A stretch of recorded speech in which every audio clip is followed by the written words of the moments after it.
Hi, I'm Parul Sukhnani, and today I am at this very interesting place, something which is, little out of the ordinary for me because it's been a really long time that I was in school. But when I look around today, I look at parents and young children. I sometimes worry about them. I talk to parents and I see them worrying about their kids, their education, the distractions of today's world. And I always wonder how difficult would it be for a parent to choose the right school for their kids.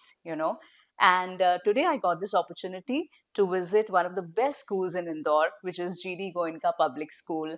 And I have with me the principal of GD Goenka Public School, and we are going to have some really interesting conversation today. Hello, sir. How are you? Hi, I'm good, Parul. How about you?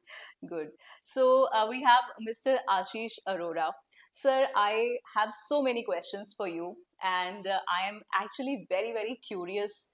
Also, a little worried about the future of our world, which is in your hands since you have been in this industry for so long. First of all, I would like to know a little bit about you. Since how long have you been a part of the education system, and how did your journey start?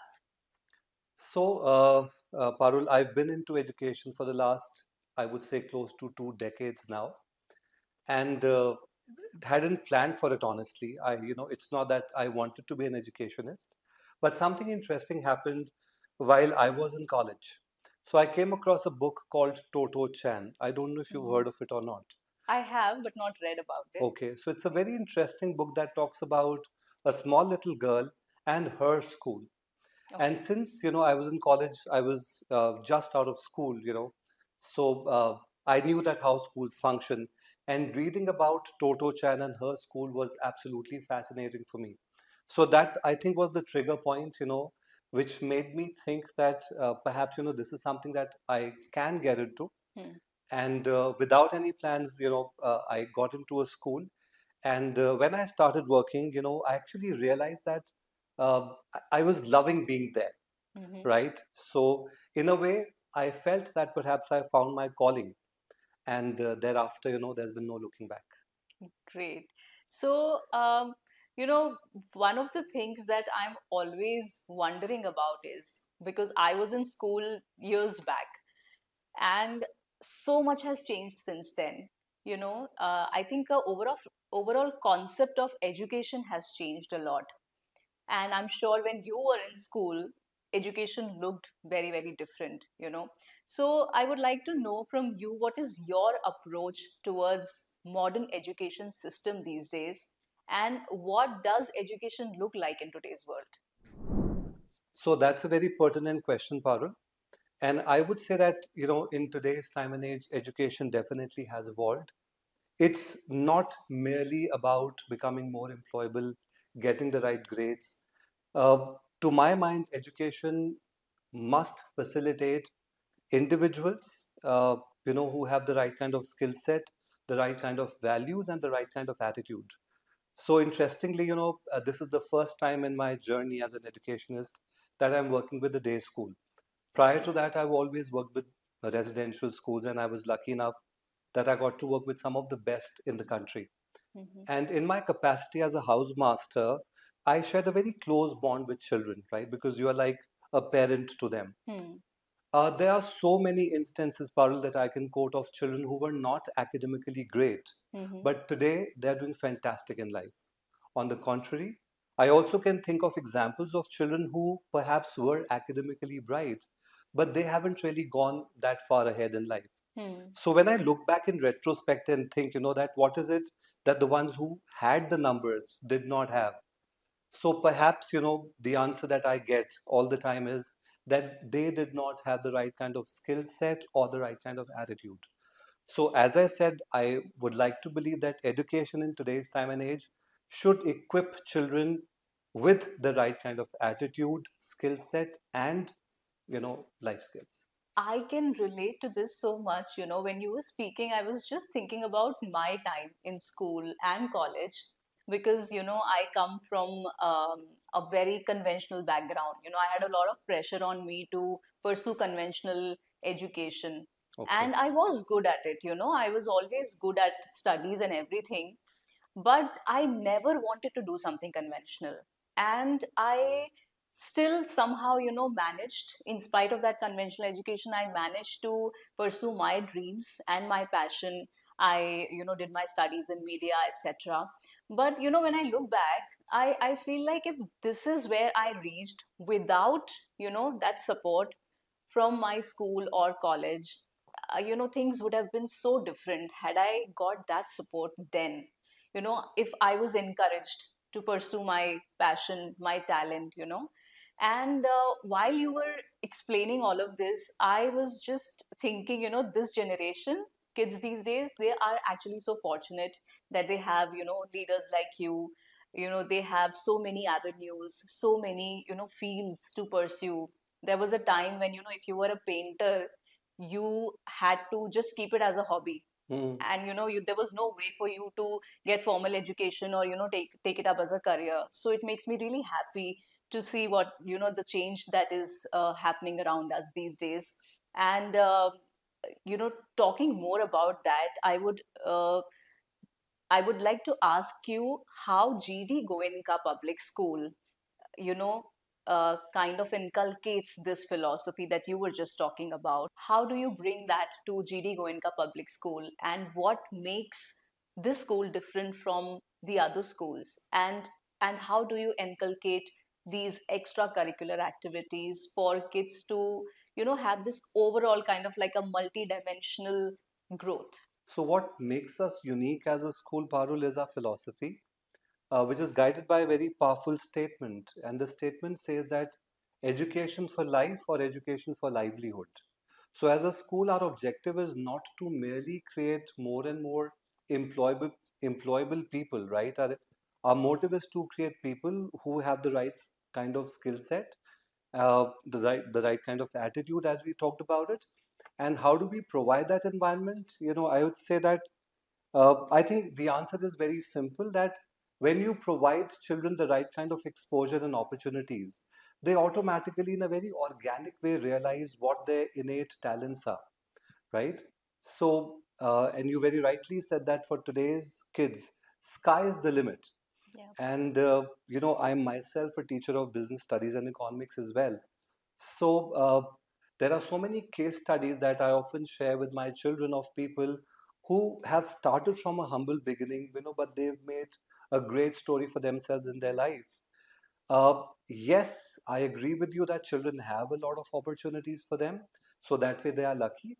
But at the same time, I also feel that with the kind of competition that exists in today's time and age, you really have to be excellent at whatever you're doing, True. right? And excellence only comes when you are passionate about the things that you do. So one of my all-time favorites in terms of Bollywood movies is this movie called Amir Khan starrer. I'm forgetting the name. तारे तारे जमीन पर. No, uh, जो जीता वही Sikandar. Three Idiots. Three Idiots. Okay. Right? So, one of my all-time favorites from Bollywood movies is this movie called Three Idiots, Yeah. where Amir Khan makes a very, very powerful statement. He says, "Don't chase success, chase excellence, because if you're going to chase excellence, success is going to be a byproduct." Right. So, as a school, we believe in that. We feel that every child is not cut out the same, right? Everybody may not be academically oriented, and schools have to realize this, but every child has the potential to shine. So as a school, when you provide them the right kind of exposure, when you have an array of activities that they can choose from, that is when over a period of time they identify what their passions are, and perhaps it helps them choose their field in the future. And if they choose what they're passionate about, they will succeed. So, if I have to ask you what the philosophy or the vision of GT Goenka Public School is in one line, if you have to define it, what would you say? So the only line that comes to my mind, Parul, would be educating beyond the classrooms and nurturing every child the Goenkan way. Wow, that is amazing. I wish we had such schools when I was growing up. Now I understand why recently GD Goenka Public School was awarded with the education world's #1 in Madhya Pradesh under holistic development. And that makes me so happy because, I also have a holistic approach towards life. Now I kind of understand why GT Goenka Public School was recently awarded with the Education World's Award for number one in Madhya Pradesh under holistic development. But isn't it challenging? Because, a classroom has a lot of limitations. And I would really like to know from you how you make sure that that holistic development is kind of also implemented in the classroom, and not just talked about, because every child has different needs, and they are on a different level, not everyone is on the same level. So how do you make sure that every child gets what they need? So, Parul, what really works well for us is our class size. So, a very limited class size really works well for us because that allows our teachers to know each child individually, connect with them on a personal level, have that rapport with them. And that is when they're able to give those inputs to the children to be able to excel in whatever field, they have their passions for. And I'd say that it's not just about the classroom because when a child comes to a school, there are so many other avenues that you're going to be at, right? So whether it's the sports field or the activity room, the multi-purpose hall where you have your performances. So the personalized attention that our teachers, provide to our students, I think that's the essence which helps us, get the recognition that we did. So you rightfully mentioned about teachers, giving students that attention, the individualized attention, as you mentioned. It makes me think of how important a teacher's role is in not just a student's development, but when I look back at my school, there were some of the teachers who really played a very important role in shaping who I am as a person. Even today, I look back and I see so many teachers who have kind of contributed in making me the person that I am. And yet there were some who I used to dread. I still think about them and I'm like, I wish she didn't say those things to me, or I wish that, he handled me differently. So, how do you make sure that teachers are able to do all of this that you mentioned? I'm sure it's very challenging for them as well. I'm so glad. And I totally understand a teacher's importance in a student's life, not just as a student, but beyond their school and college years. I have myself met some amazing teachers and also not so amazing teachers, and they have all contributed in who I am as a person today. So it's very challenging even for a teacher because they are humans first, right? Absolutely. And I would like to know from you how you manage, how you make sure that your teachers align with this nurturing philosophy of your school. So, Parul, I would say that teachers are definitely at the heart of this institution. And interestingly, there are two words in the English dictionary. One is compliance, and the other is commitment. Of course, we understand that commitment is far greater than compliance. And if you have a committed workforce, right, then they actually go out of their way to do things that may be aligned with the philosophy of your organization. So the kind of environment that we provide to our teachers, I think that's a fantastic environment, a very healthy environment. We have an open door policy where teachers can actually approach any one of us without taking an appointment. So besides providing a healthy environment, to our teachers to work, we also have a very strong staff development program. So our teachers regularly engage, at different levels, at their department level, at their wing level, whether it's primary, middle, or senior, and they also, up their game. Because I think the biggest challenge with teachers is that we were educated in the past. We are Right, educating in the present for this generation who's going to be moving ahead in the future. right, So I think that gap needs to be bridged, and it happens. Of course, these two things really work well. One is the level of commitment that your staff has, and second is the expertise that they have in their respective field. right. So these two things really work wonders for us. Wow, that sounds amazing. You mentioned some programs for training your teachers. What kind of programs are they exactly? Are they just like educational programs or, more than that? So it's a combination of both, I would say. Of course, there are programs related to the specific domains of teachers, which could be subject specific. However, at the same time, Parul, they say that you can't pour from an empty cup. So I feel that it's so very important for us to make sure that our teachers are internally happy, satisfied. Right. So we even have programs for our teachers to take care of their emotional well-being, and their happiness quotient, as we would like to call it, because happy teachers make a happy school. Absolutely. That actually makes so much sense because I can also recall a lot of times when I felt like my teachers were maybe going through something in their personal lives, and that was affecting the way they were treating us or the way, their approach was in the classroom. And I'm so glad that you pointed that out, which also brings me to my next question. This is also something that students struggle with these days. There are so many distractions, there are so many emotional and mental issues that students face these days. How do you approach that? And do you have something similar for children, some kind of counseling or, some kind of a mental health or a mental well being program for them? So you're absolutely right on that, Parul. In fact, it wouldn't be wrong to say that children are facing these issues even more these days. True. One of the reasons being that they don't have the kind of friendships we had. They do have a lot of friends, but they're virtual friends. Right. Perhaps nobody in the real world. So, of course, it takes a toll on their mental well being as well. And realizing that we have a dedicated department, that takes care of the well being of the children. So, besides dealing with, these issues with children on a one to one basis, we also have a wellness module that we have developed in school.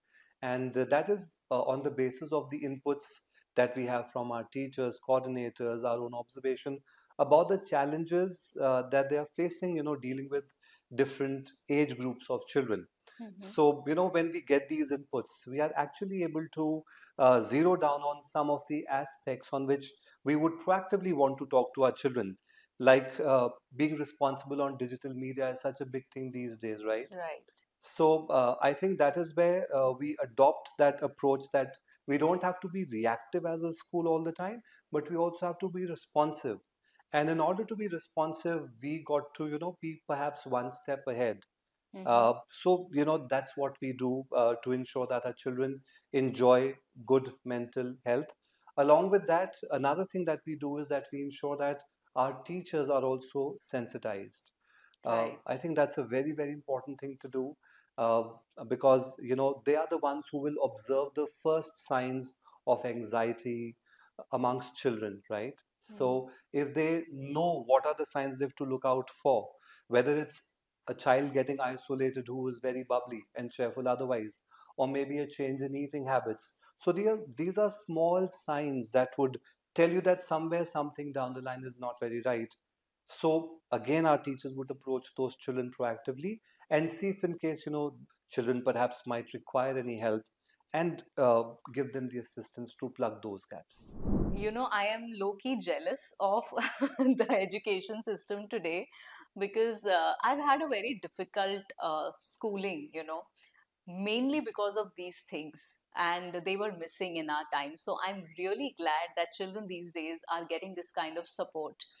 But one thing which I'm not jealous of at all is all the distractions that students have these days. Like, if I have to imagine having a smartphone with me all the time, I don't know how I'm going to cope with my exams and everything. I'll be so distracted with all of these social media platforms, etc., that I don't think I'll be able to focus on my studies.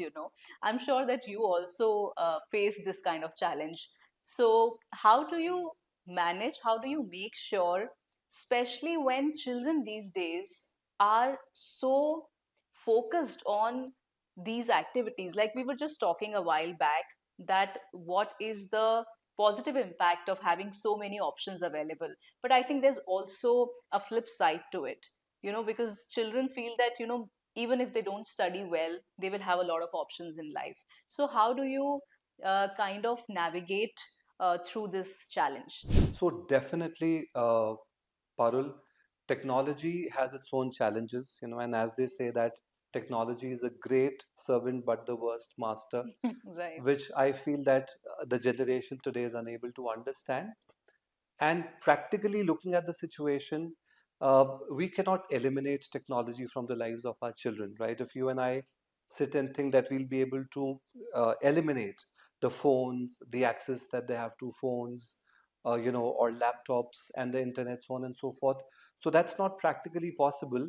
However, as a school, we definitely, create a lot of awareness with our children. We sensitize them, and we also believe in collaborating with parents, because as a school we believe that this collaboration is a beautiful thing. So Right. if the parent and the school is on the same page, Hmm. you can do a lot with the child. So there are instances where we feel that maybe somebody is too hooked to, let's say, Right. technology. So Right. perhaps we have a word with the child. We also speak with the parents and see that what is it that can be done. Hmm. Maybe how can the child be kept more engaged at home so that Okay. he can be distracted from the distraction of technology.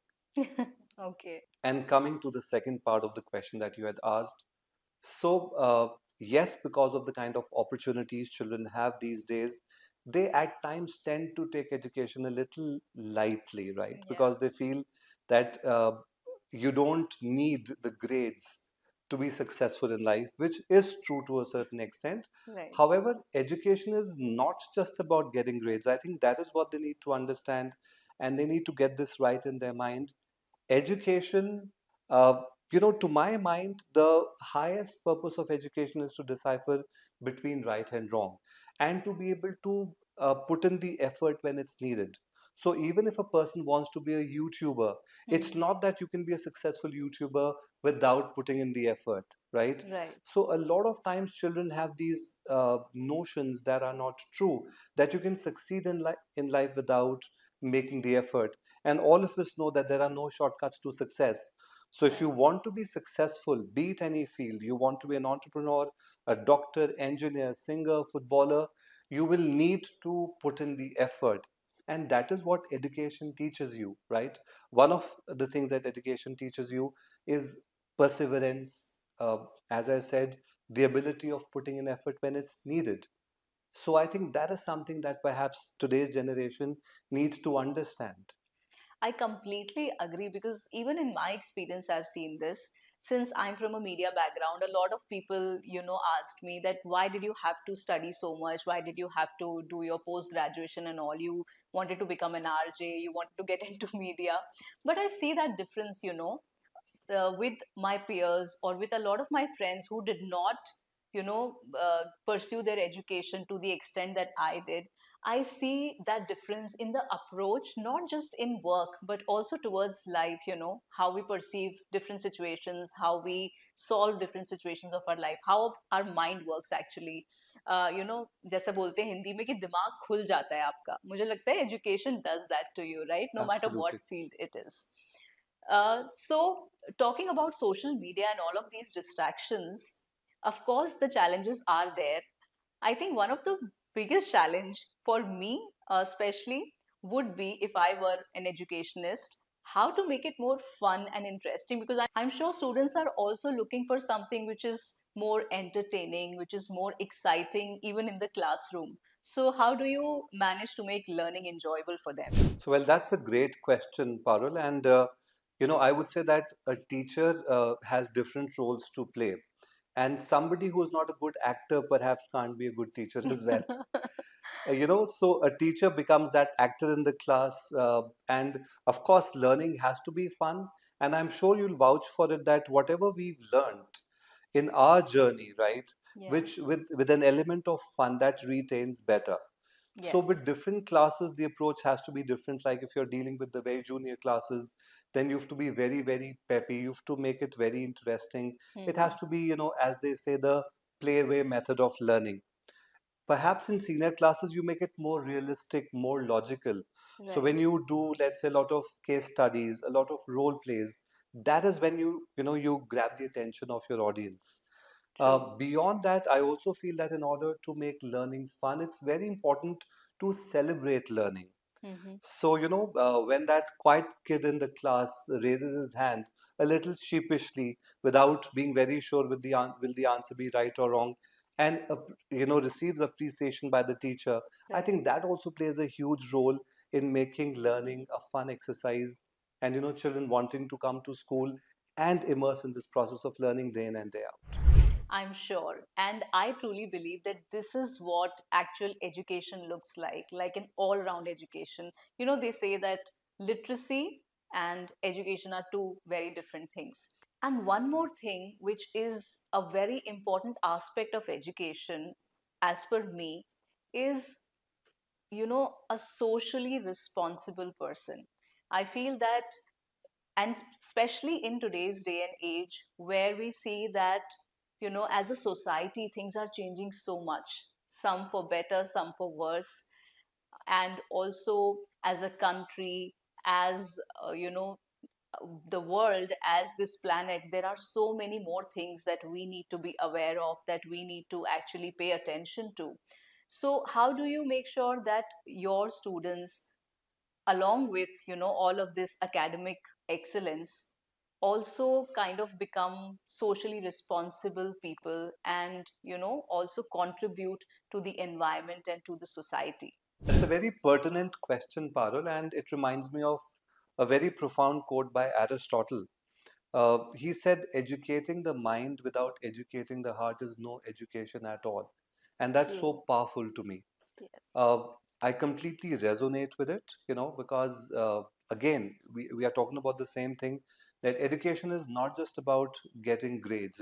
It's about becoming a wholesome individual who does not only contribute towards his or her growth, but also contributes towards the growth of the people and the community around. True.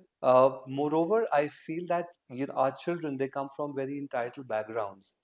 So a lot of times they don't know the value of things that they get without making an effort. Yes. Yes. So service is a very, very integral part of our curriculum.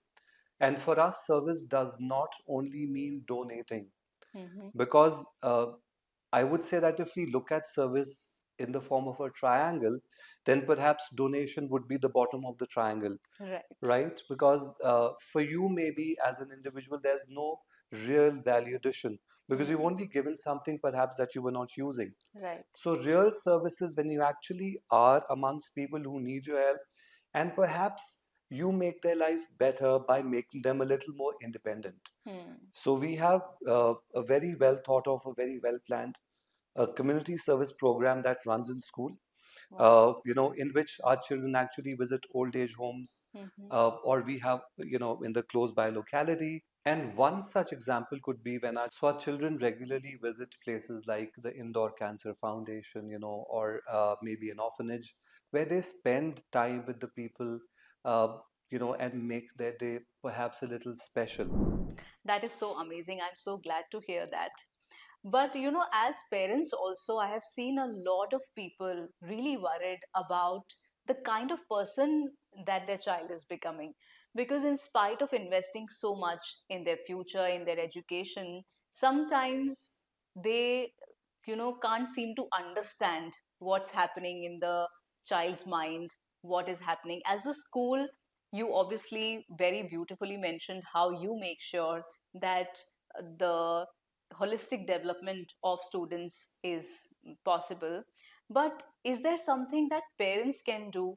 Is there a message that you want to give to the parents? Is there something that a parent can do to make sure that the child is not just becoming, successful and good at studies, but also becoming a good human being, and also someone that they can be proud of overall?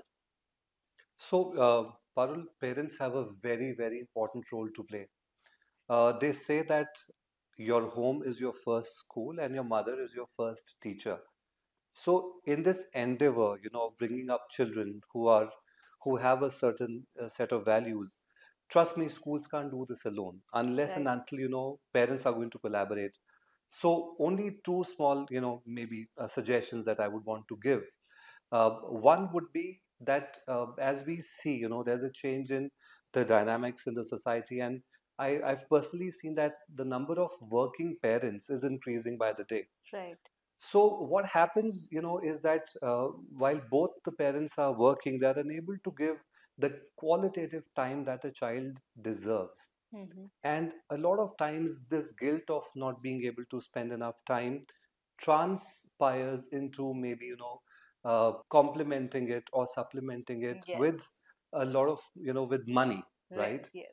So while the number of working parents is increasing, they are able to spend perhaps less time with their children, and a lot of times they try to compensate for this lack of time with money, Yes. or with providing things that children ask for very easily.